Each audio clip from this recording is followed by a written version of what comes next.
Olá, tudo bem? Eu sou a professora Patrícia Pereira e hoje nós vamos conversar um pouquinho sobre aprender e ensinar na educação infantil, pensando aí na abordagem de Reggio Emília.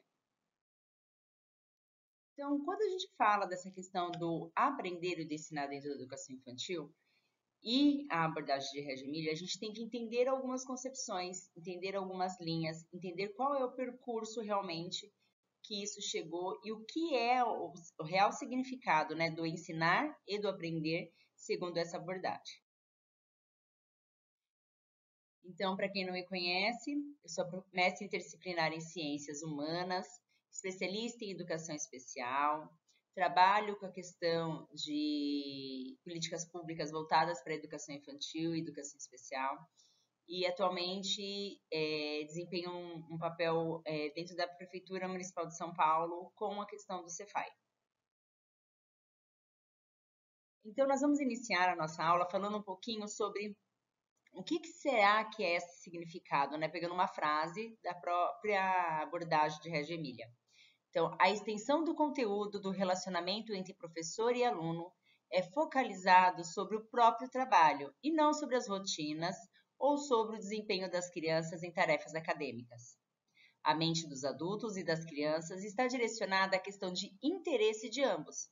Tanto as crianças como os professores parecem estar igualmente envolvidos com o progresso do trabalho, com as ideias a serem exploradas, com as técnicas e materiais a serem usados e com o processo dos próprios projetos. O papel das crianças no relacionamento era mais de aprendiz do que um alvo de instrução ou de objeto de elogios.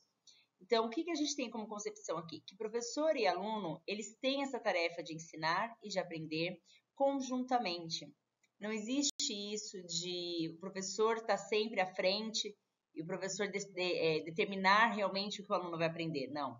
As aprendizagens são construídas e constituídas junto com as crianças. Então, a ideia dessa aprendizagem, desse ensinamento focado aí nas crianças, ela foi constituída com o passar dos anos, pensando aí no trabalho e na abordagem que o Magaluzzi ele faz sobre a questão do professor e das crianças e das famílias. Então, existe esse trabalho, que é um trabalho que a gente chama de uma tríade, né? A escola, que são os professores, os pais e as próprias crianças na construção desse aprendizado.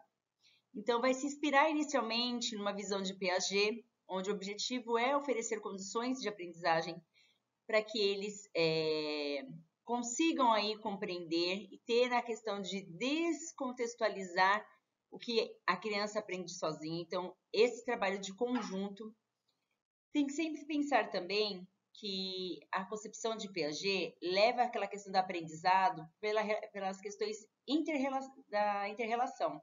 Ou seja, esse contexto sociocultural que vai precisar que professor, criança e família trabalhem nesse ambiente escolar e vai permitir a questão da interdependência e da interação entre esses pares.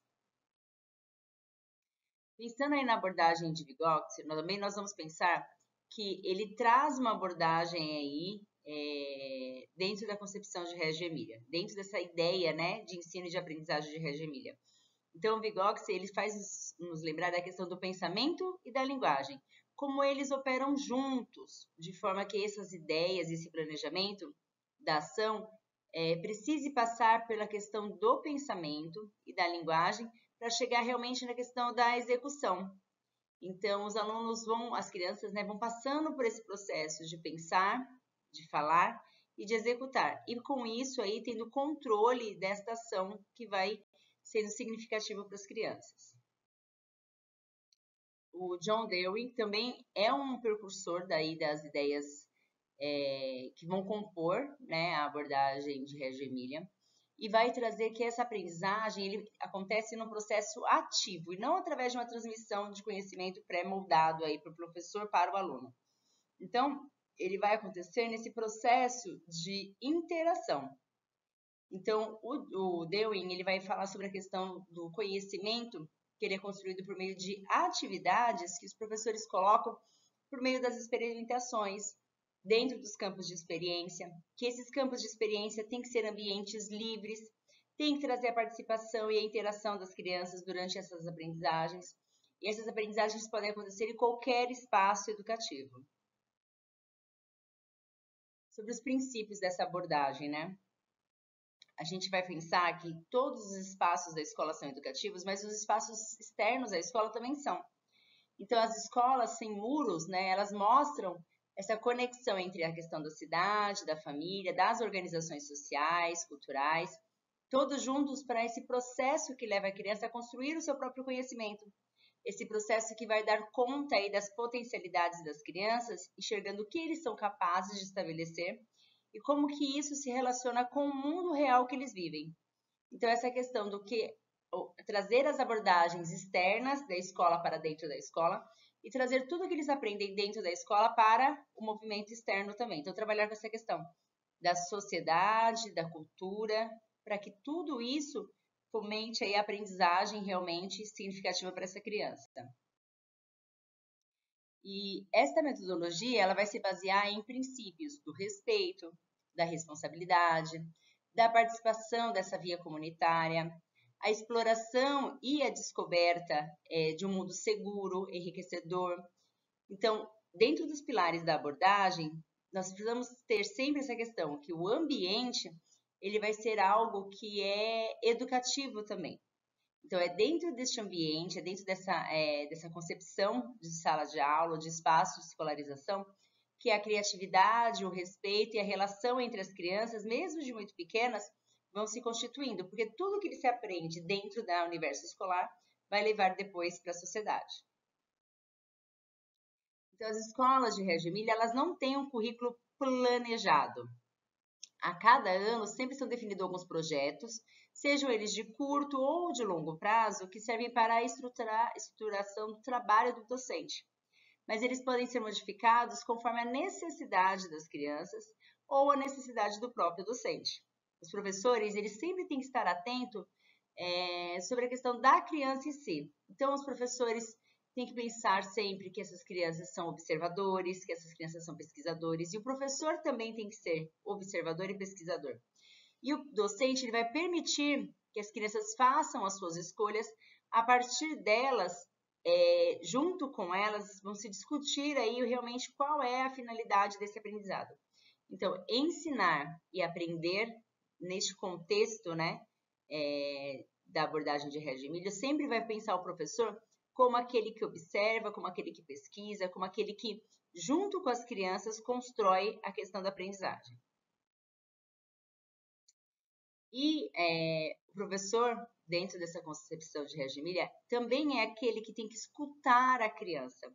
E não apenas o que se diz com a boca, mas através de todas as expressões e formas de linguagem. Então, nós sabemos que as crianças trabalham ali com múltiplas linguagens, né? A linguagem visual, a linguagem corporal, a linguagem verbal, a linguagem musical, a questão do desenho, a questão da dança. Então, tudo isso são linguagens que fazem com que o professor tenha ali o conhecimento sobre aquela criança. Então, escutar através dessa observação, dessa sensibilidade, desta atenção que tem que ser disponibilizada às crianças através dessas múltiplas linguagens. Nós sempre temos que ter a ideia, gente, que essas múltiplas linguagens vão auxiliar o professor neste caminho aí de observação e de interferência e reflexão sobre o planejamento do docente também. Então, a escuta que a gente fala, né, quando a gente fala escutar a criança, engloba não somente a questão dessa linguagem verbal, mas sim como que a gente vai organizar e reorganizar a questão dos espaços, como que o professor faz com que a criança fique na escola realmente para a questão da aprendizagem e da participação, qual que é a relação que se vai construindo com o outro em colaboração com este contexto e com a comunidade escola.